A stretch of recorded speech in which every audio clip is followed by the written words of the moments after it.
नमस्कार दोस्तों, मेरा नाम है अंकित सिंह और आप सभी का मैं स्वागत करता हूं हमारे इस यूट्यूब चैनल पर। यह है हमारी क्लास 8 एनसीईआरटी ज्योग्राफी का चैप्टर नंबर 4 एग्रीकल्चर। देखिए, इस चैप्टर हम पढ़ने वाले हैं सबसे पहले एग्रीकल्चर के बारे में। उसके बाद हम देखने वाले हैं थ्री सेक्टर्स ऑफ इकोनॉमी को। उसके बाद हम देखने वाले हैं टाइप्स ऑफ फार्मिंग में हम सबसे पहले पढ़ेंगे सब्सिस्टेंट फार्मिंग और कमर्शियल फार्मिंग। और उसके बाद हम कुछ मेजर क्रॉप्स को देखने वाले हैं, जिसमें हम सबसे पहले देखेंगे राइस को, वीट को, मिलेट्स को, मीट को, कॉटन को, जूट को, कॉफी को और टी को। ठीक है। देन लास्ट आज का जो हमारा टॉपिक होगा वो होगा एग्रीकल्चरल डेवलपमेंट, जिसमें हम देखने वाले हैं कि इंडियन फार्म और यूएसए के फार्म में क्या डिफरेंसेस हैं, हम उनको देखने वाले हैं। चलिए शुरू करते हैं। देखिए, स्टार्टिंग में यहाँ पे गुरप्रीत, माधव और टीना, ये तीनों एक गांव से गुजर रहे थे। ठीक है। गांव से गुजरते हुए देखते हैं कि एक फार्मर है जो अपने खेत में काम कर रहा है। और अपने खेत में क्या उगा रहा है? वो अपने खेत में उगा रहा है वीट, गेहूं उगा रहा है वो अपने खेत में। और वो उनको बताता है कि उसने थोड़ा देर पहले ही अपने खेत में कुछ मैन्योर्स को ऐड किया है। मैन्योर्स को इसलिए ऐड किया है ताकि जो सॉइल की फर्टिलिटी है वो इंक्रीज हो सके। ठीक है ना। उसके बाद वो बताता है कि वो वीट इसलिए उगा रहा है ताकि क्या हो, उसको मंडी में अच्छा दाम मिल सके। वीट को उगाने से उसको अच्छा दाम मिलेगा, इसलिए वो इस चीज को उगा रहा है, अच्छा यानी अच्छा प्राइस मिलेगा। उसके बाद वो बताता है कि वीट को जब वो मंडी में सप्लाई करेगा, उसके बाद उसका आटा बनेगा, फ्लोर बनेगा, जिससे बाद में ब्रेड्स और बिस्किट्स बनेंगे फैक्ट्रीज में। ठीक है ना। अब यहाँ से असली चैप्टर शुरू होता है। ठीक है। This transformation from plant to a finished product involves three types of economic activities. देखिए, प्लांट से एक फिनिश्ड प्रोडक्ट तक बनने में बेसिकली तीन बेसिक इकोनॉमिक एक्टिविटीज का रोल होता है। वो कौन कौन सी एक्टिविटीज होती हैं? प्राइमरी एक्टिविटी, सेकेंडरी एक्टिविटी और टर्शियरी एक्टिविटी। देखिए, हम सभी को पता है प्राइमरी, सेकेंडरी और टर्शियरी एक्टिविटी क्या होती है, लेकिन एक बार दोबारा से यहाँ पर पढ़ते हैं। देखिए क्या होता है। Primary activity includes all those connected with extension and the production of natural resources. हर वो एक्टिविटी जो एक्सट्रैक्शन एक्सट्रैक्शन करती है या प्रोडक्शन करती है किसी नेचुरल रिसोर्स से, that is basically known as primary activities. ठीक है। नाउ प्राइमरी एक्टिविटीज में क्या क्या आता है? प्राइमरी एक्टिविटीज में आता है एग्रीकल्चर, आता है फिशिंग, आती है gathering are the good example. ये सब इसमें आते हैं, ये आते हैं हमारे प्राइमरी एक्टिविटीज में। ठीक है। अब देखते हैं secondary activities. Secondary activities are concerned with the processing of these resources. Secondary activities में क्या होता है? जो हमने नेचुरल रिसोर्सेज को एक्सट्रैक्ट किया है, इसको प्रोसेस करने का काम जो होता है बेसिकली हमारा सेकेंडरी सेक्टर में होता है। सेकेंडरी सेक्टर में हम क्या क्या बनाते हैं? Manufacturing of steel, baking of bread and weaving of cloth are the good example of this activity. ठीक है। ये कुछ एग्जांपल है सेकेंडरी सेक्टर। सेकेंडरी सेक्टर में क्या क्या है? बेसिकली मैन्युफैक्चरिंग ऑफ स्टील है, बेकिंग कर रहे हैं हम ब्रेड की, वीविंग ऑफ क्लॉथ, कपड़े बना रहे हैं। ठीक है। कॉटन, रॉ कॉटन से, रॉ कॉटन को हमने एक्सट्रैक्ट किया, उसके बाद हमने उसे बनाया। तो ये बेसिकली क्या है? ये सेकेंडरी सेक्टर का काम है। ठीक है। नाउ अब हमारा जो लास्ट सेक्टर है that is tertiary sector. Tertiary sector का मतलब क्या होता है? देखिए, tertiary sector provide support to the primary and secondary sector through services. देखिए, अब टर्शरी सेक्टर क्या करता है? बेसिकली सर्विस प्रोवाइड करता है प्राइमरी और सेकेंडरी सेक्टर को, ताकि उनकी जो रीच है वो दूर तक लोगों तक पहुंच सके। अब टर्शरी सेक्टर में आता क्या क्या है? देखिए, ट्रांसपोर्ट आता है, आपका ट्रेड एंड कॉमर्स आ जाता है, बैंकिंग आ जाता है, insurance and advertising are the example of tertiary activities. ये है एग्जांपल टर्शरी एक्टिविटी के। नाउ अब यहाँ पे वर्ड ओरिजिन दिया हुआ है, इसको समझते हैं। देखिए, एग्रीकल्चर जो वर्ड है, इसका ओरिजिन कहाँ से हुआ है? देखिए, ये वर्ड जो है agriculture, that is driven from Latin word, जिसका मतलब होता था एगर और एग्री। एगर और एग्री वर्ड जो है वो लैटिन वर्ड से निकला है, और इसका मतलब क्या होता है? Meaning soil. ठीक है। Soil and culture meaning cultivation. तो इसका मतलब क्या बना? Soil cultivation. एग्रीकल्चर का मतलब सॉइल कल्टीवेशन। ठीक है। और कौन सी वर्ड से निकला है? लैटिन वर्ड है एग्रीकल्चर। ठीक है। नाउ अब देखते हैं agriculture is a primary activity. हम सबने पढ़ा agriculture is a primary activity. It includes, देखिए अब इसमें क्या क्या इंक्लूड होता है? एग्रीकल्चर में क्या क्या इंक्लूड होता है? देखिए, एग्रीकल्चर में इंक्लूड क्या है? क्रॉप्स को उगाना, फ्रूट्स को उगाना, वेजिटेबल्स को उगाना, फ्लावर्स को उगाना और रेयरिंग लाइफ स्टॉक, यानी पशुपालन भी इसका हिस्सा है। एग्रीकल्चर का हिस्सा क्या है? पशुपालन भी एग्रीकल्चर का हिस्सा है। देखिए, वर्ल्ड के 50% जो लोग हैं that is basically are those are basically engage in the agriculture activity. और जो 2/3 इंडियन पॉपुलेशन है ना, that is still dependent on agriculture. देखिए, ये डाटा अब धीरे धीरे चेंज हो रहा है। इंडिया में लोग प्राइमरी सेक्टर से सेकेंडरी सेक्टर और टर्शियरी सेक्टर की तरफ मूव हो रहे हैं, लेकिन आज भी हिंदुस्तान की बहुत बड़ी जो तादाद है, बेसिकली सिर्फ हिंदुस्तान की नहीं, पूरे इंडियन सब कॉन्टिनेंट की जो बहुत बड़ी तादाद है वो एग्रीकल्चर में इन्वॉल्व। ठीक है। नाउ देखिए अब क्या चाहिए, फेवरेबल टोपोग्राफी ऑफ सॉइल। देखिए तो जो favourable topography of soil and climate are the vital for the agriculture activity. Agriculture के लिए क्या फेवरेबल होना चाहिए, सॉइल की जो टोपोग्राफी है वो फेवरेबल होना चाहिए और जो क्लाइमेट है वो फेवरेबल होना चाहिए, ठीक है। The land on which the crops are grown are known as arable land. देखिए जिस जिस फील्ड पर हम क्रॉप्स को उगाते हैं, जिस खेत पर हम किसको उगाते हैं, क्रॉप्स को उगाते हैं, उसको बेसिकली क्या कहा जाता है, एरेबल लैंड कहा जाता है, ठीक है। Now in the map, you can see agricultural activity is concentrated in those regions of the world where the suitable factors of the growing of crop exist। देखिए अब आपको आगे मैं मैप दिखाऊंगा, मैप में आप देखेंगे कि बेसिकली एग्रीकल्चर वहां पर किया जा रहा है जहां पर एग्रीकल्चर के लिए सुटेबल कंडीशन है। और ये सुटेबल दो फेवरेबल कंडीशन कौन सी हैं, फेवरेबल टोपोग्राफी ऑफ सॉइल और क्लाइमेट। ये दो बेसिक फैक्टर्स हैं जिनकी वजह से एग्रीकल्चर पॉसिबल हो पाता है। देखिए अब ये देखिए ये वर्ल्ड का मैप है और यहाँ पे world distribution of arable land दिखाया गया। देखिए इंडिया में हर जगह आप एग्रीकल्चर कर सकते हैं, सिर्फ इस इतने छोटे से इलाके को छोड़कर। देखिए चाइना का ये वाला रीजन बेसिकली, ठीक है, ऑस्ट्रेलिया का ये वाला रीजन, ठीक है। अफ्रीका में देखिए बहुत कम हिस्से में क्या किया जा रहा है, एग्रीकल्चर किया जा रहा है। ये देखिए सिर्फ कुछ यहाँ पे ये इक्वेटोरियल इलाके हैं, यहाँ पर एग्रीकल्चर किया जा रहा है बेसिकली, ठीक है। ये नीचे देखिए यहाँ इधर, ठीक है। और यूएस का ये वाला हिस्सा यहाँ पर एग्रीकल्चर किया जा रहा है बेसिकली, ठीक है। बेसिकली ये एप्लेशियन माउंटेन के आसपास का हिस्सा है ये यहाँ पर, ठीक है। इसके अलावा इधर किया जा रहा है, इधर मैक्सिको में किया जा रहा है, सेंट्रल अमेरिकन कंट्रीज में यहाँ पर किया जा रहा है, ये यहाँ पर एग्रीकल्चर किया जा रहा है, ठीक है। और देखिए ब्राजील में, बेसिकली साउथ अमेरिका में कहाँ पर, ब्राजील में यहाँ पर किया जा रहा है, ठीक है। ये यहाँ अर्जेंटीना में किया जा रहा है, राइट। और ये यहाँ है एग्रीकल्चर किया जा रहा है वर्ल्ड में। और पूरे यूरोप को अगर आप ढंग से देखें, पूरे यूरोप में एरेबल लैंड मौजूद है, ठीक है। एरेबल लैंड मतलब जहाँ पर फार्मिंग की जा रही है, ठीक है। नाउ अब देखिए डू यू नो दिया हुआ है यहाँ पर, ठीक है। अब इनमें सबके मतलब दिए हुए हैं जो सिमिलर वर्ड्स एग्रीकल्चर से रिलेटेड है इनके मतलब दिए हुए हैं। एग्रीकल्चर का मतलब हमने समझा the science and the art of cultivation of the soil, ठीक है। कल्टीवेशन ऑफ द सॉइल की जो आर्ट है और जो साइंस है, बेसिकली हम इसको क्या बोलते हैं, raising crop and reaching livestock is called farming, ठीक है। इसको हम क्या बोलते हैं, फार्मिंग। अब सेरिकल्चर किसे कहते हैं, commercial rearing of silk worm. Commercial rearing of जो सिल्क वर्म करते हैं ना, बेसिकली इसे हम बोलते हैं सेरिकल्चर। और ये क्या करती है, फार्मर की जो इनकम है ना उसमें एड ऑन करती है, फार्मर की इनकम को इंक्रीज करता है। अगर जो फार्मर है वो एग्रीकल्चर के अलावा सेरिकल्चर भी करे तो उसकी जो इनकम है वो इंक्रीज हो जाती है, ठीक है। Pisciculture, breeding of fish specially constructed on tanks and ponds, ठीक है। पॉन्ड्स और टैंक्स में फिश की ब्रीडिंग करना, फिश को मछली पालन जिसे हम हिंदी में कहते हैं ना, बेसिकली इसे बोलते हैं फिशिकल्चर, ठीक है। Now viticulture, cultivation of grapes. Cultivation of grapes को क्या बोलते हैं, वीटिकल्चर। और लास्ट हॉर्टिकल्चर। हॉर्टिकल्चर का मतलब क्या है, ग्रोइंग वेजिटेबल, जहां पर वेजिटेबल उगाई जा रही हैं, फ्लावर्स उगाए जा रहे हैं, fruits are for the commercial use, इसे बेसिकली हम बोलते हैं हॉर्टिकल्चर। नाउ अब देखते हैं फार्म सिस्टम, ठीक है। एग्रीकल्चर और farming can be looked at as a system, ठीक है। Now the important inputs are seed. देखिए एग्रीकल्चर के इंपॉर्टेंट इनपुट्स क्या है, सीड्स है, फर्टिलाइजर्स है, मशीनरी है, ठीक है, एंड लेबर। ये जो चार बेसिक इनपुट है ये इंपॉर्टेंट है एग्रीकल्चर के लिए, ठीक है। Now some of the operation involve are ploughing, ठीक है। प्लोइंग मतलब जो खेत को खोदना, ठीक है। सोइंग बीज को बोना, इरिगेशन, ठीक है, इरिगेशन हम सभी को पता है, वीडिंग एंड हार्वेस्ट, ठीक है। The output from the system include crops, wool, dairy and poultry products, ठीक है। जो एग्रीकल्चर से हमें आउटपुट मिलता है उसमें आउटपुट के रूप में हमें क्या मिलता है, क्रॉप्स मिलती है, वूल मिलता है, डेयरी प्रोडक्ट्स मिलते हैं, पोल्ट्री प्रोडक्ट्स मिलते हैं, ठीक है। नाउ अब हम देखने वाले हैं टाइप्स ऑफ फार्मिंग। दो टाइप्स मैंने आपको बताई थी फार्मिंग होती है, सब्सिस्टेंस फार्मिंग और कमर्शियल फार्मिंग, ठीक है। Farming is practised in the various way across the world depending upon the geographical conditions, ठीक है। फार्मिंग वर्ल्ड के अलग अलग हिस्सों में परफॉर्म की जाती है on the basis of geographical condition, ठीक है। डिमांड के बेस पे की जाती है, लेवल के बेस पे की जाती है, level of technology farming can be classified to.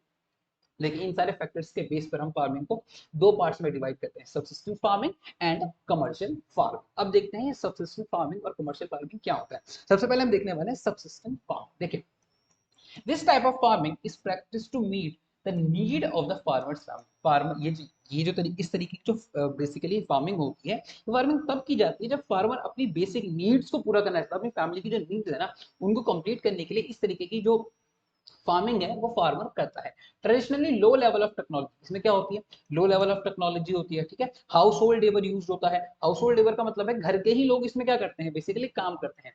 Are use to produce small out, ठीक है, बेसिकली बहुत कम पैदा होता है इससे, ठीक है। Subsistence farming can be further classified as intensive farming and primitive subsistence farming. देखिए अब सबसिस्टेंस फार्मिंग को हम दो पार्ट्स में डिवाइड करते हैं, इंटेंसिव सबसिस्टेंस फार्मिंग और प्रिमिटिव सबसिस्टेंस फार्मिंग। देखते हैं आगे क्या है इनका मतलब। देखिए in the intensive subsistence agriculture the farmer cultivate a small plot of land using simple tools and more labor, ठीक है। एक छोटे से हिस्से को वो प्लॉट करता है, एक छोटे से हिस्से में एग्रीकल्चर करता है और बेसिकली वो कौन से टूल्स यूज करता है, सिंपल टूल्स को यूज करता है एंड विद मोर लेबर। और जो मोर लेबर है ना बेसिकली ये उसके फैमिली मेंबर्स ही होते हैं आमतौर पर, ठीक है।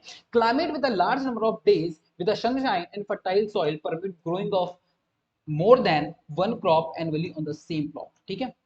बेसिकली क्या होता है, सनशाइन होना चाहिए, काफी समय तक सनशाइन होना चाहिए, यानी धूप होनी चाहिए काफी समय तक। फर्टाइल सॉइल परमिट करता है फार्मर को कि वो एक साल में एक से ज्यादा फसलों को उगाए, ठीक है। Now rice is the main crop intensive subsistence farming में जो मेन क्रॉप है बेसिकली वो कौन सी क्रॉप है, दैट इज मींस जो मेन क्रॉप है वो है राइस, ठीक है। अदर क्रॉप इसके अलावा क्या क्या उगाते हैं, देखिए बेसिकली राइस, अगर हम इंडिया की बात करें तो मानसून के सीजन में राइस उगाया जाएगा, ठीक है। इन सबसे फार्मिंग में एग्रीकल्चर में इंडिया में क्या उगाया जाएगा, राइस उगाया जाएगा मानसून के सीजन में, ठीक है। अब जैसे ही ठंड आएगी, ठंड के टाइम पर क्या उगाया जाएगा, व्हीट उगाया जाएगा, ठीक है। नाउ इसके अलावा इंटेंसिव सबसिस्टेंस एग्रीकल्चर में क्या क्या उगाया जा रहा है, राइस तो मेजर क्रॉप है, इसके अलावा क्या उगाया जा रहा है, व्हीट उगाया जा रहा है, मेज उगाया जा रहा है, मक्का उगाया जा रहा है, पल्सेस दालें उगाई जा रही हैं एंड ऑयल्स, ठीक है।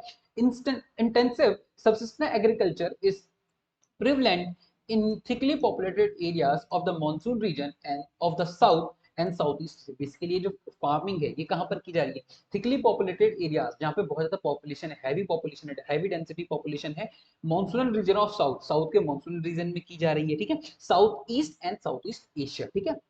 बेसिकली एशिया का जो साउथ ईस्ट एशिया है जहाँ पर मॉनसूनल हिस्सा है, बेसिकली वहां पर ये इंटेंसिव सब्सिस्टेंस एग्रीकल्चर को किया जा रहा है। और इसके फीचर्स क्या है बेसिकली कि छोटा सा लैंड है, छोटे से लैंड पर जो लेबर बहुत ज्यादा यूज हो रही है, और लेबर बेसिकली कहाँ से आ रही है, जो किसान है उसकी अपनी ही फैमिली के लोग उस पर काम कर रहे हैं। और मेन क्रॉप क्या है, राइस है, राइस के अलावा वो कुछ और क्रॉप्स भी उगाता है जिन क्रॉप्स में है व्हीट, मेज, पल्सेज एंड ऑयल सीड्स, ठीक है। नाउ अब आ जाते हैं प्रिमिटिव सबसिस्टेंस एग्रीकल्चर, ठीक है। प्रिमिटिव सबसिस्टेंस एग्रीकल्चर का होता है include shifting cultivation and nomadic herding. देखिए प्रिमिटिव सबसिस्टेंस कल्चर में दो प्रिमिटिव सबसिस्टेंस इंक्लूड, इसमें दो दो तरीके की फार्मिंग होती है, shifting cultivation and nomadic herding. Shifting cultivation हम सभी को पता है क्या होती है, लेकिन एक बार दोबारा से देख लेते हैं। It is practice in the thickly forested areas, basically ये कहां पर प्रैक्टिस की जाती है, thickly forested areas of Amazon basin, tropical Africa, parts of south east Asia and north east India, ठीक है। बेसिकली अगर हम इन चारों रीजन को देखें ना, बेसिकली ये ट्रॉपिकल रीजन, ट्रॉपिकल रीजन के जो थिक फॉरेस्ट है बेसिकली यहाँ पर शिफ्टिंग कल्टीवेशन को किया जा रहा है। और कहाँ कहाँ पे किया जा रहा है, बेसिकली यहाँ पर स्पेशली कहाँ पर किया जाता है, अमेज़न बेसिन में किया जा रहा है, ट्रॉपिकल अफ्रीका में किया जा रहा है, part of south east Asia में किया जा रहा है एंड नॉर्थ ईस्ट इंडिया में, ठीक है। These are the areas of heavy rainfall and quick regeneration of vegetation, ठीक है। यहाँ पर बहुत ज्यादा हैवी रेनफॉल होता है, इक्वेटोरियल इलाका है, रेनफॉल ज्यादा होगा, ठीक है। और वेजिटेशन क्या है, वेजिटेशन जो है वो बहुत जल्दी पनपती है, बहुत जल्दी रीजनरेशन होता है वेजिटेशन को, वेजिटेशन बहुत तेजी से ग्रो होती है यहाँ पे, ठीक है। A plot of land is cleared by filling the trees and burning, ठीक है। ये देखिए एक सपोज कीजिए ये एक इलाका है, इस इलाके में बहुत सारे ट्रीज लगे हुए, ठीक है। इस इलाके में बहुत सारे ट्रीज लगे हुए हैं, ठीक है। इन ट्रीज को क्या किया जाएगा, सबसे पहले इन ट्रीज को कट किया जाएगा, ठीक है। इन ट्रीज को कट किया जाएगा और इन ट्रीज को कट करने के बाद इसमें जो बचा रहेगा उसको आग से जला दिया जाएगा, तो वहां पर क्या हो जाएगी, काफी सारी राख हो जाएगी, और ये राख क्या करेगी, सॉइल को फर्टिलिटी प्रोवाइड करेगी, ठीक है। Now these acids are mixed with the soil and the crops like maize, अब क्या उगाया जाएगा, मीज उगाई जाएगी, यम उगाया जाएगा, पोटैटोज उगाया जाएगा, कसावा आर, ठीक है। After the soil loses it's fertility, देखिए अब कुछ समय बाद क्या होगा, फर्टिलिटी क्या हो जाएगी, लूज हो जाएगी, उस सॉइल की फर्टिलिटी यूज हो जाएगी, लूज हो जाएगी, बिकॉज वहां पे कोई मैन्योर का यूज नहीं किया जा रहा, कोई आर्टिफिशियल फर्टिलाइजर्स का यूज तो किया नहीं जा रहा है, ठीक है। तो इसकी वजह से क्या हो जाएगा, फर्टिलिटी लो हो जाएगी कुछ समय के बाद, तो कुछ समय के बाद जब फर्टिलिटी लो हो जाती है बेसिकली ये अपने लैंड को चेंज कर लेते हैं और ये दूसरे हिस्से पर आकर सेम जो इन्होंने पहले किया वही करते हैं, यहाँ पर दोबारा से फॉरेस्ट को कटेंगे, उसे बर्न करेंगे और दोबारा से सेम प्रोसीजर को अप्लाई करेंगे, ठीक है। The land is abandoned and cultivators move to the new plot, जो मैंने आपको बताया। Shifting cultivation is also known as slash and burn agriculture. Shifting cultivation को हम क्या कहते हैं? स्लैश एंड बर्न एग्रीकल्चर भी कहते हैं। अब देखिए यहाँ पे डू नो दिया हुआ शिफ्टिंग कल्टीवेशन से रिलेटेड से देखिए, shifting cultivation is known by different name. देखिए शिफ्टिंग कल्टीवेशन को अलग अलग नामों से जाना जाता है अलग अलग देशों में, ठीक है। किन किन नामों से जाना जाता है? देखिए इंडिया में इसे क्या कहते हैं? जूमिंग कहते हैं, ठीक है। नॉर्थ ईस्ट इंडिया में इसको क्या बोलते हैं? जूम कल्टीवेशन कहते हैं बेसिकली, और इसे जूमिंग कहा जा रहा है यहाँ पे, ठीक है, पर्टिकुलर, ठीक है। मिल्पा कहा जाता है मैक्सिको में, मिल्पा कहा जा रहा है मैक्सिको में, रोका कहा जा रहा है ब्राजील में, और लेदांग कहा जा रहा है मलेशिया में। नाउ अब आ जाते हैं हम नोमैडिक हेडिंग, ठीक है। नोमैडिक हर्डिंग क्या होता है? It is practice in the semi arid and arid region of Sahara. Basically semi arid जहां पर बारिश कम है, ठीक है, और या तो बहुत ज्यादा कम बारिश है, वहां पर उन इलाकों में किया जा रहा है बेसिकली ये नोमैडिक हर्डिंग। इसे कहां कहां पर की जा रही है? सहारा के रीजन में किया जा रहा है, अफ्रीका में सहारा में किया जा रहा है। सहारा का वो हिस्सा जहां पर नॉर्थ में, ठीक है, अफ्रीका के नॉर्थ वाले हिस्से में बेसिकली सहारा है, तो सहारा के रीजन में ये प्रैक्टिस की जा रही है। सेंट्रल एशिया में की जा रही है, and some parts of India like Rajasthan, Jammu and Kashmir. India में कहां कहां पे की जा रही है? राजस्थान में किया जा रहा है और जेएनके में किया जा रहा है, ठीक है। Now in this type of farming herdsmen move from place to place with their animals for the fodder and water। देखिए जो इसमें लोग हैं वो अपने जानवरों के साथ क्या करते हैं? एक जगह से दूसरी जगह पर जाते रहते हैं, ठीक है, अलोंग डिफाइंड रूट्स, ठीक है। इनके रूट्स होते हैं वो पहले से डिफाइंड होते हैं, इनको कहाँ जाना है, ठीक है। और ये किस चीज की तलाश में जाते हैं? बेसिकली अपने जानवरों के लिए पानी और चारे की तलाश में एक जगह से दूसरी जगह मूव करते रहते हैं, ठीक है। This type of movement arises in the response to climatic condition and climatic constants and terrain, ठीक है। Sheep, camel, yak and goats are the most commonly reared. देखिए बेसिकली कौन से एनिमल्स को रियर्ड किया जा रहा है? शीप को किया जा रहा है, कैमल को किया जाता है, याक को किया जाता है, गोट को किया जाता है, आर मोस्ट कॉमनली रियर्ड, ठीक है। They provide milk, meat, wool, hides. अभी क्या है, ये जो जानवर है इसके लिए क्या क्या प्रोवाइड करते हैं? मिल्क को प्रोवाइड करते हैं, मीट को प्रोवाइड करते हैं, मीट प्रोवाइड करते हैं, वूल प्रोवाइड करते हैं, hides and other products to herders and their families, ठीक है। नाउ मैं आपको इसमें एक एग्जांपल देता हूँ। उत्तराखंड में एक कम्युनिटी है भोटिया कम्युनिटी। अगर आप उत्तराखंड में बद्रीनाथ जाएंगे, बद्रीनाथ से आगे एक गांव पड़ता है माणा, वहां पर ये कम्युनिटी रहती है, भोटिया कम्युनिटी रहती है। ये बेसिकली क्या करते हैं? माना में जो लोग रहते हैं बेसिकली क्या करते हैं कि ठंडियों में तो ये, गर्मियों में ये माणा आ जाते हैं, माणा वाले गांव में आ जाते हैं, और जैसे ही ठंड बढ़ती है ये अपने दूसरे रीजन में चले जाते हैं, अपनी शिफ्टिंग कर देते हैं एक जगह से दूसरी जगह, ठीक है, अपने जानवरों के साथ। नाउ अब आ जाते हैं हम कमर्शियल फार्मिंग, ठीक है। In commercial farming crops are grown and animals are reared for the sale in market. Basically commercial farming का मेन मोटिव होता है बिजनेस, ठीक है। इसमें बेसिकली जो क्रॉप्स और एनिमल्स को ग्रो किया जाता है ना, वो इसलिए ग्रो किया जाता है for the sale in the market. इनके सेल के लिए ही बेसिकली इनको ग्रो किया जाता है, ठीक है। सब्सिस्टेंस एग्रीकल्चर में क्या किया जा रहा था? बेसिकली अपनी सिर्फ अपनी बेसिक नीड और अपनी फैमिली की बेसिक नीड्स को पूरा करने के लिए आप इस फार्मिंग को प्रैक्टिस कर रहे थे। लेकिन कमर्शियल फार्मिंग के में क्या किया जा रहा है? आप फसल इसलिए उगा रहे हैं ताकि आप इसको बाजार में बेच सके, मार्केट में आप इसको ला सके और इससे एक इकोनॉमिक बेनिफिट को गेन कर सके, ठीक है। The area cultivated and the amount of capital use large, ठीक है। इसमें बहुत ज्यादा क्या लगता है? एरिया बहुत ज्यादा बहुत बड़ा एरिया लगता है, और amount of capital is uses large, ठीक है, बहुत बड़े अमाउंट में पैसा लगता है, ठीक है। Now most of the work is done by machine, ठीक है। बहुत सारा जो मेनली जो काम होता है बेसिकली वो मशीन्स के द्वारा ही पूरा किया जाता है। बेसिकली ट्रैक्टर्स का यूज होता है, कंबाइनर्स का यूज होता है, इसके अलावा बड़ी बड़ी मशीन्स का यूज इसमें किया जाता है कमर्शियल फार्मिंग में, ठीक है। Commercial farming includes commercial grain farming, mixed farming. अब कमर्शियल फार्मिंग में क्या क्या इंक्लूड है? कमर्शियल ग्रेन फार्मिंग जिसमें अनाज उगाया जाएगा बेसिकली, फिर है मिक्स्ड फार्मिंग और प्लांटेशन एग्रीकल्चर। मैं आपको इन दोनों के बारे में आगे बताने वाला हूं, ठीक है। In the commercial grain farming crops are grown for the commercial purpose, ठीक है। बेसिकली कमर्शियल ग्रेन फार्मिंग में क्रॉप्स किसके लिए उगाई जा रही हैं? प्रॉफिट के पर्पस के लिए उगाई जा रही है, कमर्शियल पर्पस के लिए उगाई जा रही है। और इसकी मेन क्रॉप्स क्या क्या है? वीट है, maize are the commonly commercially grown grain, ठीक है। वीट और मेज क्या है जो मेन इसकी क्रॉप है कमर्शियल ग्रेन को, ठीक है। Major areas where commercial grain farming is practice are temperate grassland. देखिए ये बहुत इंपॉर्टेंट लाइन है, इसको नोट कीजिए यहाँ पे। देखिए major areas where the commercial grain farming is practice, कहां पर की जा रही है? टेम्परेट ग्रासलैंड के जो हिस्से हैं बेसिकली यहाँ पर ग्रीन फार्मिंग को प्रैक्टिस किया जा रहा है। Remember temperate grassland, tropical grasslands की बात नहीं हो रही, टेम्परेट ग्रासलैंड्स की बात होगी, ठीक है। ट्रॉपिकल टेम्परेट ग्रासलैंड में कहां पर की जा रही है? नॉर्थ अमेरिका में, ठीक है। नॉर्थ अमेरिका में कौन से ग्रासलैंड है? कमेंट करके बताइए, ठीक है। यूरोप में और एशिया में। यूरोप के जो टेम्परेट ग्रासलैंड है वो आजकल बहुत ज्यादा न्यूज में है, बताइए कहाँ की बात हो रही है, ठीक है। Now These areas are sparsely populated, ठीक है, इन एरियाज में जो पॉपुलेशन है वो क्या है, स्पार्सली पॉपुलेटेड एरियाज है, ठीक है, with a large farm spreading over hundred of hectares, बहुत बड़े बड़े फील्ड्स होते हैं जहां पर ये फार्मिंग को प्रैक्टिस किया जाता है, ठीक है। Server winter restrict the growing season and only a single crop can be grow, ठीक है, विंटर्स होते हैं बहुत ज्यादा हार्श होते हैं, जिसकी वजह से क्या होता है, एक ही सीजन में बेसिकली क्रॉप को ग्रो किया जाता है, ठीक है। नाउ अब आ जाते हैं मिक्स्ड फार्मिंग पे। मिक्स्ड फार्मिंग होता क्या है? In mixed farming, the land is used for growing food and fodder crops are rarely utilized.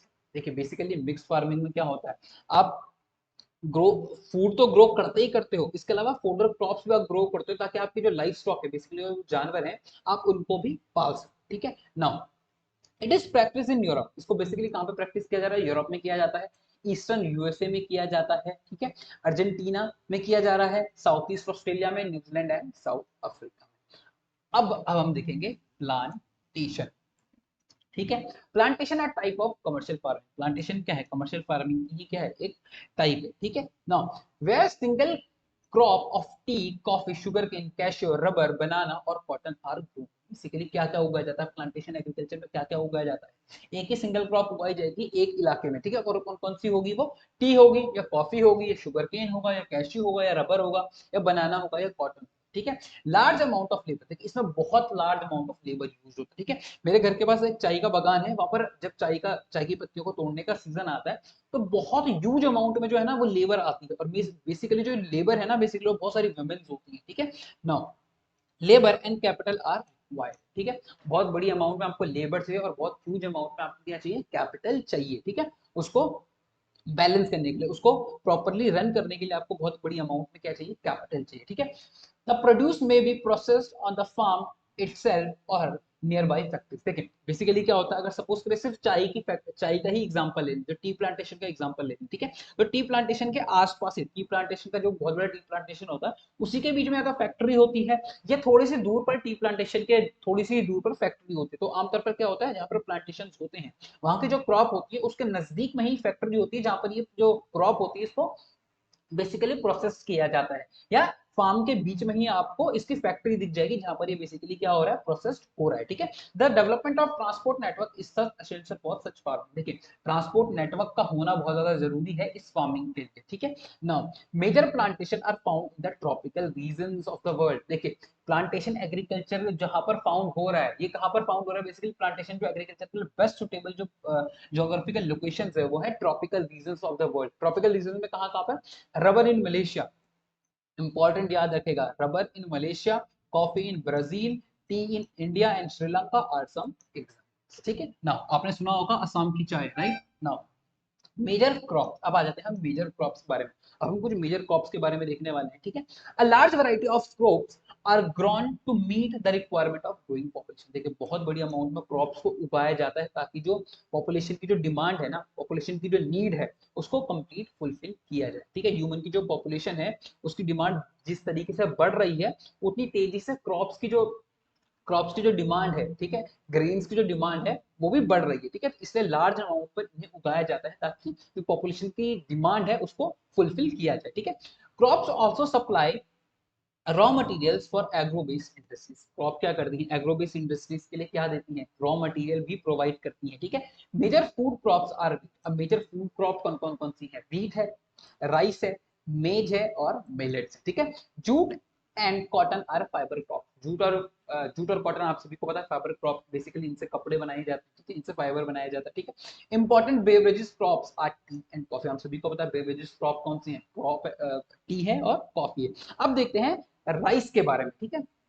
देखिए राइस क्या है, पूरा वर्ल्ड वाइड इसे खाया जाता है, वर्ल्ड की एक बहुत मेजर क्रॉप है राइस, जो है वर्ल्ड की एक बहुत बड़ी मेजर क्रॉप है, ठीक है। इसको उगाया कहाँ पे जाता है, ठीक है। It is a staple diet for the tropical, देखिए ट्रॉपिकल एरियाज की स्टेपल डाइट है, ठीक है। एंड सब ट्रॉपिकल रीजन, सब ट्रॉपिकल और ट्रॉपिकल रीजन की जो है मेन डाइट का हिस्सा है राइस, ठीक है। हम लोग मैं नॉर्थ इंडिया में रहता हूँ, तो बेसिकली नॉर्थ इंडिया में बेसिकली लोग आमतौर पर दिन में कम से कम एक बार तो चावल खाते ही खाते हैं, और जैसे ही आप नॉर्थ नॉर्थ ईस्ट के इलाके में हिंदुस्तान के आप नॉर्थ ईस्ट के इलाके में जाएंगे तो आप पाएंगे कि एक से दो, दो से तीन टाइम राइस का जो कंजप्शन है वो बढ़ता जाता है, ठीक है। जैसे मैं उत्तराखंड में रहता हूँ तो हमारे यहाँ कंजप्शन एक ही बार होता है राइस का। आप बिहार में जाएंगे तो हो सकता है 2 बार राइस का कंजप्शन हो। आप उससे आगे चले जाए बिहार और बंगाल के आगे आप नॉर्थ ईस्ट में चले जाए, वहां पर 3 बार भी आपको राइस का कंजप्शन दिख जाएगा, ठीक है। दिन में एक ही दिन में वो 3 बार राइस का कंजप्शन करते हैं बेसिकली, ठीक है। Now rice needs temperature, rice की जो क्रॉप है बेसिकली उसको क्या चाहिए होता है, टेम्परेचर चाहिए होता है, हाई टेम्परेचर चाहिए होता है और हाई ह्यूमिडिटी भी चाहिए, इसके अलावा हाई रेनफॉल चाहिए। राइस की क्रॉप की डिमांड क्या है, क्लाइमेटिक कंडीशंस कौन सी फेवरेबल है राइस के लिए, जहां पर हाई टेम्परेचर हो, हाई ह्यूमिडिटी हो और हाई रेनफॉल हो, वहां पर जो राइस होता है वो बहुत ज्यादा अच्छा हो, ठीक है। It grows best in alluvial clay soil, best कहां पर ग्रो होता है, एलुवियल क्ले सॉइल, ठीक है, which can retain the water, ठीक है। Now China leads in the production of rice followed by India, China सबसे ज्यादा राइस को प्रोड्यूस करता है, उसके बाद कौन करता है, इंडिया करता है, जापान करता है, श्रीलंका करता है एंड इजिप्ट, ठीक है। In favorable climatic condition as in West Bengal and Bangladesh 2 or 3 crops are grown in the year, ठीक है। जिस तरीके के फेवरेबल कंडीशन वेस्ट बंगाल और बांग्लादेश में है राइस के लिए, यहाँ पर साल में 2 से 3 बार राइस को उगाया जाता है, ठीक है। नाउ अब आ जाते हैं हम वीट पे, ठीक है। वीट देखिए, wheat requires moderate temperature, wheat को क्या चाहिए, मॉडरेट टेम्परेचर चाहिए और रेनफॉल चाहिए ड्यूरिंग द ग्रोइंग सीजन, ठीक है। और ब्राइट सनशाइन चाहिए होता है जब ये क्रॉप पक रही होती है, जब हार्वेस्ट करने का टाइम आता है ना बेसिकली, तब बहुत अच्छी ब्राइट सनशाइन चाहिए होती है वीट की क्रॉप को। तो वीट की क्रॉप की जो डिमांड है वो क्या है, मॉडरेट टेम्परेचर चाहिए आपको, ठीक है। रेनफॉल क्या चाहिए ड्यूरिंग द सीजन, जब आप उसको ग्रो कर रहे हैं बेसिकली उस टाइम पे आपको रेनफॉल चाहिए और ब्राइट सनशाइन चाहिए आपको जब आप उसको हार्वेस्ट कर रहे हैं, ठीक है। It thrive best in the well drain Lammy soil, कहां पर ये अच्छे होता है, इसके लिए सॉइल जो चाहिए वो कैसे सॉइल चाहिए, वेल ड्रेन्ड लेमी लोमी जो सॉइल है इसके लिए सबसे अच्छी होती है, ठीक है। Wheat is grown in extensively in, देखिए वीट कहां पर ग्रो किया जाता है एक्सटेंसिवली, यूएसए में किया जाता है, मैंने आपको पहले ही बताया था, जो ग्रासलैंड्स हैं टेम्परेट ग्रासलैंड्स वहां पर वीट को बेसिकली ग्रो किया जाता है, कहाँ पर बनाया जाता है, उगाया जाता है, यूएसए में उगाया जा रहा है, कनाडा में उगाया जा रहा है, अर्जेंटीना में उगाया जा रहा है, रशिया में उगाया जा रहा है, यूक्रेन में उगाया जा रहा है, ऑस्ट्रेलिया में उगाया जा रहा है और इंडिया में, ठीक है। In India it is grown in winter, ठीक है। इंडिया में जो वीट है बेसिकली इसको हम कब उगाते हैं, विंटर्स में उगाते हैं, ठीक है। और राइस को मानसून के सीजन में उगाया जाता है बेसिकली, ठीक है। नाउ मिलेट्स की बात करते हैं अब, मिलेट्स, ठीक है। Millet are known as coarse grain and can be grown on the less fertile and sandy soil, देखिए मिलेट्स की जो सबसे बढ़िया खूबी ये होती है कि लेस फर्टाइल सॉइल पे भी उग जाते हैं, लेस फर्टाइल सॉइल और सैंडी सॉइल पर भी ये उग जाते हैं, ठीक है। It is a hardy crop that needs low rainfall and high to moderate temperature, इसको कम बारिश चाहिए और हाई टू मॉडरेट टेम्परेचर इसको चाहिए होता है, एडिकेट रेनफॉल, ठीक है। एक कम अमाउंट में बारिश, एडुकेट रेनफॉल चाहिए, मतलब ज्यादा बारिश नहीं चाहिए होती है, ना ज्यादा कम चाहिए ना ज्यादा बहुत ज्यादा बारिश चाहिए होती है, ठीक है। ज्वार बाजरा रागी आर ग्रोन, ठीक है। बेसिकली मिलेट्स में हम क्या उगाते हैं, ज्वार को उगा रहे हैं, बाजरा को उगा रहे हैं और रागी को उगाया जाता है इंडिया में, ठीक। Other countries are Nigeria China and Niger, ठीक है, यहाँ पर भी क्या उगाया जाता है बेसिकली मिलेट्स को उगाया जाता है, ठीक है। नाउ अब आ जाते हैं मेज पे, ठीक है। मेज रिक्वायर मॉडरेट टेम्परेचर, मेज को कैसा टेम्परेचर चाहिए बेसिकली, मॉडरेट टेम्परेचर चाहिए होता है, ना बहुत ज्यादा गर्म चाहिए ना बहुत ज्यादा ठंडा चाहिए, ठीक है। Rainfall and lots of sunshine, rainfall चाहिए और लॉट ऑफ सनशाइन चाहिए, बारिश चाहिए काफी ज्यादा और काफी ज्यादा सनशाइन भी चाहिए, ठीक है। It need well drain fertile soil, ये बेसिकली कहां पर अच्छे से पैदा होता है, वेल ड्रेन जहां पर फर्टाइल सॉइल होती है। Maize in grown in North America, North America में बहुत अच्छा ग्रो होता है, ठीक है। नॉर्थ अमेरिका में बहुत बड़े हिस्से पर आपको मेज उगाया हुआ दिख जाएगा, ठीक है। ब्राजील में, चाइना में, रशिया में, कनाडा, इंडिया एंड मैक्सिको। अब आ जाते हैं हम कॉटन, कॉटन बहुत ज्यादा इंपॉर्टेंट, ठीक है। Cotton requires high temperature, cotton से रिलेटेड एक क्वेश्चन भी है यूपीएससी में, कॉटन को क्या चाहिए, हाई टेम्परेचर चाहिए, ठीक है। और लाइट रेनफॉल चाहिए, ठीक है, लाइट रेनफॉल चाहिए, जो लाइट रेनफॉल चाहिए, इसके अलावा क्या चाहिए, 210 210 Frost free days and bright sunshine for its growth चाहिए, ये सारी डिमांड्स हैं कॉटन की। एक बार दोबारा सुनिए कॉटन की डिमांड्स क्या क्या हैं, कॉटन की क्लाइमेटिक डिमांड्स क्या क्या हैं, लाइट रेनफॉल चाहिए, ठीक है, 210 फ्रॉस्ट फ्री डेज चाहिए, ठीक है, एंड ब्राइट सनशाइन चाहिए, मतलब तेज धूप चाहिए होती है, ठीक है। It grows best on the black and the alluvial soil, कहां पर बेस्ट ग्रो होता है, ब्लैक सॉइल में और एलुवियल सॉइल में। ब्लैक सॉइल इंडिया में बेसिकली कहां पे है, मुंबई के आसपास वाले महाराष्ट्र रीजन में बेसिकली आप देखेंगे वहां पर ब्लैक सॉइल है, ठीक है। इंडिया के प्लेट्यू रीजन में जो ब्लैक सॉइल है बेसिकली यहाँ पर बेस्ट ग्रो होता है, इसलिए आपने सुना होगा कि मुंबई के आसपास वाले इलाके में जहाँ पर ब्लैक सॉइल है वहां पर क्रॉप जो ये कॉटन है काफी अच्छा क्या होता है, ग्रो होता है, ठीक है। नाउ इसके अलावा एलुवियल सॉइल पर भी ये ग्रो हो जाता है, ठीक है, बहुत अच्छे से ग्रो हो जाता है ब्लैक और एलुवियल सॉइल पे, ठीक है। कहाँ कहाँ पर ग्रो, कौन कौन सी कंट्रीज में ग्रो हो रहा है, चाइना में ग्रो हो रहा है, यूएसए में ग्रो हो रहा है, इंडिया में, पाकिस्तान में, ब्राजील में एंड इजिप्ट। इजिप्ट का जो कॉटन है वो वर्ल्ड वाइड बहुत ज्यादा फेमस है, are leading producer of the cotton, ठीक है। Now, in one of the main raw, it is the one of the main raw materials for the cotton textile industry. Cotton textile industry के लिए जो main raw material है वो क्या है, basically cotton है। विदाउट कॉटन तो वो फैब्रिक बना ही नहीं पाएंगे, राइट। नाउ अब आ जाते हैं हम jute. Jute were also known as golden fibre. Jute को हम बेसिकली क्या बोलते हैं, गोल्डन फाइबर भी बोलते हैं। ये कहां पर ग्रो होता है, बेसिकली एलुवियल सॉइल में ग्रो होगा and requires high temperature. High temperature चाहिए और एलुवियल सॉइल चाहिए, ठीक है। इसके अलावा क्या चाहिए, heavy rainfall and humid climate चाहिए होता है जूट की कल्टीवेशन के लिए, ठीक है। Now the crop grown in the tropical areas. Basically jute को कहां उगाया जाता है, ट्रॉपिकल एरियाज में उगाया जाता है, ठीक है। India and Bangladesh are the leading producer of jute, ठीक है। इंडिया और बांग्लादेश में क्या उगाया जाता है, बेसिकली जूट को उगाया जाता है, ठीक है। कॉफी रिक्वायर्स, देखिए अब कॉफी को कैसा क्लाइमेटिक कंडीशन चाहिए, कॉफी को रिक्वायर चाहिए warm and wet climate and well as drained and loamy soil. Coffee को चाहिए कैसा, वार्म एंड वेट क्लाइमेट चाहिए, इसके अलावा वेल ड्रेन्ड लैमी सॉइल चाहिए होता है, ठीक है। Hill slopes are more suitable for the growth of this crop. Hill slopes पर बहुत अच्छे से ग्रो हो जाती है कॉफी, ठीक है। Brazil is the leading producer followed by Colombia and India, ठीक है। ब्राजील सबसे ज्यादा कॉफी को उगाता है, उसके बाद कोलंबिया देन इंडिया, ठीक है। अब आ जाते हैं हम टी पे। इंडिया की बेस्ट बेवरेज क्या है, टी। हर हिंदुस्तान के हर घर में टी बनती है, right. T is the beverage crop grown on the plantation, ठीक है। नाउ ठीक है, ट्री को कहां पे, टी को जो है वो कहां पर उगाया जाता है, बेसिकली प्लांटेशन में ही इसको उगाया जाता है, ठीक है।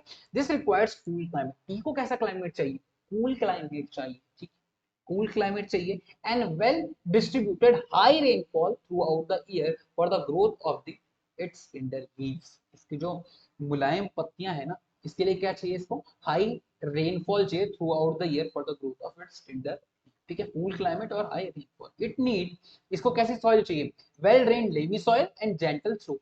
जेंटल स्लोप्स पर बहुत अच्छा और लीमी सॉइल हो तो और अच्छा इसके लिए होता है, ठीक है। चाय कहां पर उगाई जाएगी, बेसिकली जहाँ पे वेल ड्रेन्ड लेमी सॉइल होगा और जेंटल स्लोप्स होंगे, ठीक है। बहुत लार्ज अमाउंट में क्या चाहिए होता है, लेबर चाहिए होते हैं, बहुत बड़ी तादाद में। इसके लिए क्या चाहिए होता है, labour is large number is required pick the leaves. जो बेसिकली चाय की पत्तियां हैं इनको तोड़ने के लिए बहुत बड़ी अमाउंट में क्या चाहिए आपको, लोग चाहिए, ठीक है। और बेसिकली चाय कहाँ कहाँ पे उगाई जाती है, केन्या में उगाई जाती है, इंडिया में उगाई जाती है, चाइना में उगाई जाती है, श्रीलंका में उगाई जाती है। Produce the best quality of T. ये जो कंट्रीज है ये बेस्ट क्वालिटी की टी को क्या करते हैं, बेसिकली प्रोड्यूस करते हैं, ठीक है। नाउ अब आ जाते हैं हम एग्रीकल्चरल डेवलपमेंट में, ठीक है। ये आज का हमारा लास्ट टॉपिक है। देखिए, agriculture development refers to effort made to increase farm production in order to meet the growing demand of increasing population. Agriculture development का मतलब बेसिकली ये है कि जिस तरीके से ह्यूमन पॉपुलेशन बढ़ रही है उसी तरीके से जो एग्रीकल्चर की जो प्रोड्यूस है वो भी क्या बढ़ रहा है, उसकी वो भी बढ़ता जा रहा है। लेकिन एग्रीकल्चर की जो डिमांड है ना, जिस तरीके से ह्यूमन पॉपुलेशन बढ़ रही है उसकी डिमांड को फुलफिल करने के लिए बेसिकली जो क्रॉप्स हैं इनको बैलेंस किया जा रहा है, ठीक है।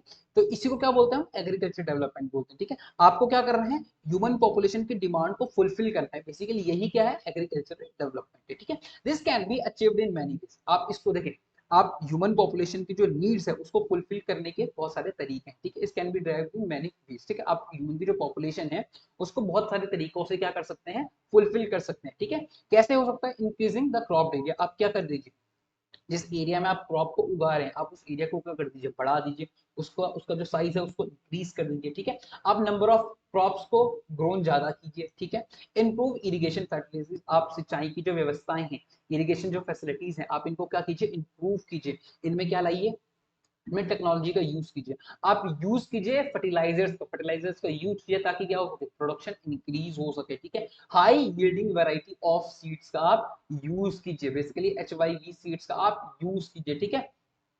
Mechanisation of agriculture is also another aspect of agriculture development. देखिए मशीन्स का यूज भी आप क्या कर सकते हैं एग्रीकल्चर में कर सकते हैं, ताकि क्या हो सके एग्रीकल्चर की जो प्रोडक्शन है वो इंक्रीज हो सके। ठीक है, the ultimate aim of agriculture development is to increase food security. जो अल्टीमेट एम है ना एग्रीकल्चर डेवलपमेंट का, इसका अल्टीमेट एम क्या है? Food security. अब आप बोलेंगे फूड सिक्योरिटी होता क्या है, राइट? फूड सिक्योरिटी, अब देखते हैं फूड सिक्योरिटी होता क्या है।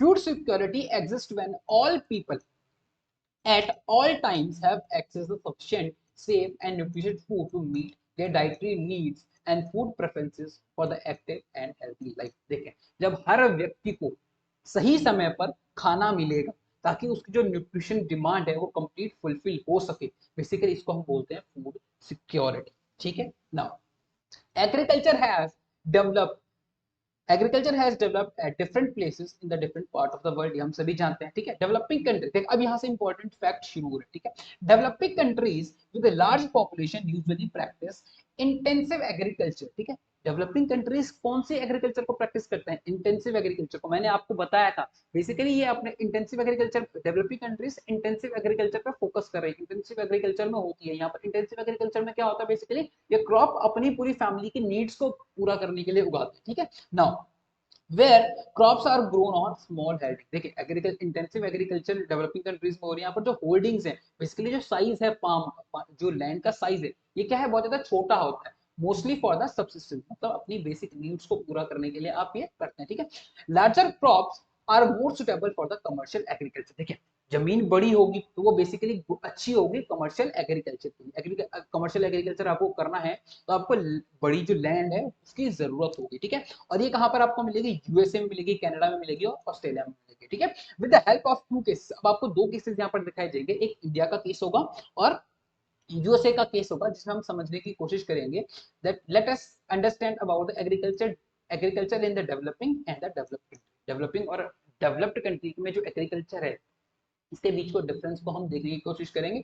एक इंडिया के फार्म को देखेंगे और एक देखने वाले हैं हम किसके फार्म को, एक हम देखने वाले यूएसए के फार्म। ठीक है, the small village Adilabad in Gazipur district of Uttar Pradesh, Munna Lal is a small farmer in this village who farmland about, देखिए गाजीपुर का आदिलाबाद करके एक गांव है, गाजीपुर डिस्ट्रिक्ट उत्तर प्रदेश में आदिलाबाद का एक गांव है। यहाँ पे मुन्ना लाल एक फार्मर है। ठीक है, मुन्ना लाल क्या करता है, उसके पास 1.5 एकड़ की एक लैंड। ठीक है, his house in the main village. ठीक है, उसका जो विलेज है बेसिकली वो, उसका जो घर है वो मेन विलेज के अंदर है। ठीक है, he purchase high yielding variety of seeds. वो क्या बेसिकली HYV सीड्स का वो यूज कर रहा है, high yielding variety of seeds का वो यूज कर रहा है from the market every alternate year. ठीक है, हर अल्टरनेट ईयर में वो बेसिकली इन सीड्स को खरीदता है। ठीक है, the land is fertile and he grow at least two crops in a year which is are normally wheat and rice and pulses। ठीक है, बेसिकली साल में वो दो क्रॉप्स उगाता है, उन दो क्रॉप्स में वो क्या क्या उगाता है, एक सीजन में वो राइस उगाता है, एक सीजन में वो या व्हीट उगाएगा, और इसके साथ साथ कई बार अल्टरनेटिवली पल्सेस को भी, दालों को भी उगाते हैं। ठीक है, the farmer take advice from his friend and elders as well as the government agriculture officer regarding farming practices. देखिए वो एग्रीकल्चर की जो नॉलेज है बेसिकली वो किससे गेन करता है, एग्रीकल्चर से रिलेटेड जो उसको उसको उसके जो मसले होते हैं उनको सॉल्व करने के लिए वो किनकी मदद लेता है, बेसिकली वो मदद देता है अपने गांव के आसपास वाले लोगों की, अपने बुजुर्गों की मदद देता है, और जो गांव में एग्रीकल्चरल ऑफिसर होता है, गवर्नमेंट एग्रीकल्चर ऑफिसर है, उसकी वो मदद लेता है बेसिकली। ठीक है, now he takes a tractor on the rent. वो क्या करता है, ट्रैक्टर को रेंट पे ले रहा है। देखिए बेसिकली उसको अपना ट्रैक्टर नहीं है, 1.5 हेक्टेयर उसके पास लैंड है लेकिन उसके पास अपना ट्रैक्टर नहीं है। ठीक है, नाउ तो वो ट्रैक्टर को क्या करता है, रेंट पे ले रहा है। ठीक है, खेत की जुताई के लिए वो ट्रैक्टर को रेंट पे ले रहा है। Through the some of his friend still use the traditional method of using bullock for the ploughing. ठीक है, उसके जो अभी भी कुछ फ्रेंड्स हैं वो ट्रेडिशनियल मेथड ऑफ बुलक को यूज करेंगे, इसलिए हल से ही अभी भी खेत को जोत रहे हैं। ठीक है, ये यहाँ पे फोटो दिखाई हुई है, आप सभी ने देखा ही होगा ये तो। There is a tubewell in the nearby field which he takes on the rent to irrigate his. अब देखिए उसको खेत को सिंचाई, खेत की सिंचाई भी करनी है, खेत में सिंचाई करनी है, अब उसको सिंचाई करनी है, इरिगेशन प्रोवाइड करना है अपने क्रॉप्स को, उसके लिए भी उसके पास ट्यूबवेल नहीं है, अपनी प्रॉपर इरिगेशन की उसके पास फैसिलिटीज नहीं है। तो उसके उसके खेत के ही बगल में एक ट्यूबवेल है जहाँ जिसको वो रेंट पे लेता है जब उसको पानी डालना होता है, और उसके बाद वो अपनी क्रॉप्स को पानी प्रोवाइड करवा पाता है। ठीक है, Munna Lal also has two buffaloes. Munna Lal के बाद दो भैंसे भी हैं और कुछ मुर्गियां भी है, ठीक है, कुछ हेन्स भी है, ठीक है। He sells milk in the cooperative store located in the nearby town, ठीक है। वो गांव के नजदीक में जो कोऑपरेटिव स्टोर है वहां पर अपनी भैंसों का जो है वो बेसिकली वो दूध भी बेचता है, ठीक है। He is a member of cooperative society which also advise him on the type of fodder for his animals, safety measures to protect the health of the livestock and the artificial insemination. देखिए basically क्या है, जिस जिस cooperative society में वो काम करता है, जहां पर वो अपने दूध को बेचता है, बेसिकली वो उसको एडवाइस भी करते हैं उसके लाइफ स्टॉक से रिलेटेड, वो उसको बताते हैं किस तरीके के चारे को आपको इस्तेमाल करना है, किस तरीके से आपने अपने जानवर को पालना है, किस तरीके से आपने उसकी हेल्थ को मेंटेन करना है, ठीक है। All the members of the family help in the various farm activities, जो उसकी पूरी फैमिली है ना बेसिकली, वो सारी एक्टिविटीज में उसकी मदद करती है, ठीक है। इसी को बेसिकली इंटेंसिव फार्मिंग किया गया है डेवलपिंग कंट्रीज में, ठीक है। Sometimes he take credit from the bank or agriculture cooperative society to buy HYV seeds and implements, ठीक है। कई बार वो क्या करता है, जब सीड को उसे खरीदना होता है, ठीक है, एचवाईवी सीड्स को जब उसे खरीदना होता है, बेसिकली कॉस्ट ज्यादा होती है, तो वो कई बार क्या करता है, लोन लेता है, या तो बैंक से लोन लेगा या कोऑपरेटिव सोसाइटी से लोन लेगा, ठीक है। He sells his produce in the mandi located in the nearby town, वो अपने जो उसका जो प्रोड्यूस है बेसिकली उसको कहां पर सेल करता है, मंडी में जाकर सेल करता है, ठीक है। Since majority of the farmer do not have the lack storage facilities, ठीक है, इनके पास क्या है, स्टोरेज फैसिलिटीज नहीं है, बेसिकली जो गांव के लोग हैं इनके पास क्या नहीं है, स्टोरेज की जो है वो फैसिलिटीज नहीं है, ठीक है। They are forced to sell the produce even when the market is not favourable to them. देखिए इंडिया में जो सबसे बड़ी प्रॉब्लम है ना फार्मर के लिए, जो प्रॉब्लम है वो है स्टोरेज फैसिलिटी। अगर फार्मर के पास स्टोरेज फैसिलिटी हो ना, तो उसको वो जो उसकी फसल है ना, उसको कम दाम पर बेचने की जो समस्या है वो खत्म हो सकती है। कैसे, देखिए उसी वक्त जब ग्रोइंग सीजन के बाद जब हार्वेस्ट सीजन आता है, तब क्रॉप के दाम क्या हो जाएंगे, बेसिकली बहुत ज्यादा प्रोडक्शन है, प्रोडक्शन ज्यादा है, सप्लाई ज्यादा है, डिमांड कम है। उस टाइम पे सप्लाई ज्यादा होती है, डिमांड कम होती है, जिसकी वजह से क्या होता है, दाम गिर जाता है, दाम यानी प्राइस गिर जाता है। प्राइस गिरने की वजह से क्या होता है कि फार्मर को अपनी जो फसल है वो बेचनी ही पड़ती है, और उसकी जो प्रोडक्शन कॉस्ट है, बेसिकली उसकी जो कॉस्ट है वो नहीं निकल पाती है, ठीक है, जिसकी वजह से बहुत सारे सुसाइड्स फार्मर्स के द्वारा किए जाते हैं।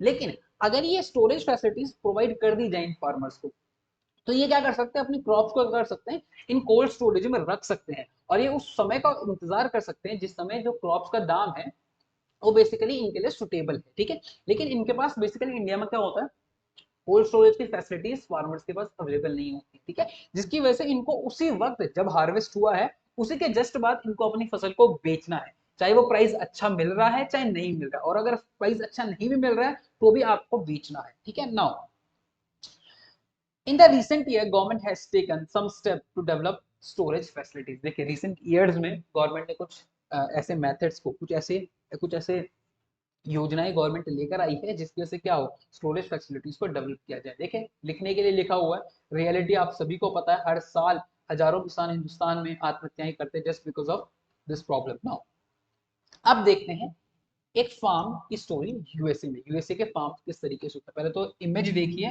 किस तरीके की इमेज है, देखिए ये रही इमेज, और यहाँ पर देखें दूसरी इमेज, देखिए स्प्रे किया जा रहा है पेस्टिसाइड का through the helicopters, basically planes के थ्रू, जो छोटे प्लेन्स होते हैं बेसिकली इनके थ्रू पेस्टिसाइड्स का छिड़काव किया जा रहा है, ठीक है। Now the average size of a farm in the USA is much larger than an Indian farm, ठीक है। इंडिया का जो एक फार्म था उसका जो जो हमने मुन्ना लाल की स्टोरी देखी उसमें जो इंडिया का फार्म है उसका साइज कितना है, 1.5 हेक्टेयर, जस्ट 1.5 हेक्टेयर्स, और यूएसए का जो हेक्टेयर्स हैं, यूएसए के जो फार्मिंग फार्म्स हैं, ठीक है, इनका साइज क्या है, बहुत ज्यादा बड़ा है। और इस यूएसए का जो एक फार्म है उसकी, जिसका यहाँ पे एग्जांपल दिया गया, वो कितने हेक्टेयर्स में, 250 हेक्टेयर्स में, ठीक है। The farmer generally reside in the farm, some of the major crops are grown। अब कौन कौन सी मेजर क्रॉप्स को उगा रहा है, बेसिकली कॉर्न को उगा रहा है, ठीक है, सोयाबीन को उगा रहा है, वीट को उगा रहा है, कॉटन को उगा रहा है, सुगर बीट को उगा रहा है, ठीक है। जो हॉरन अ फार्मर, अब यहाँ पे जो हॉरन नाम का फार्मर है, इसकी स्टोरी दी गई है।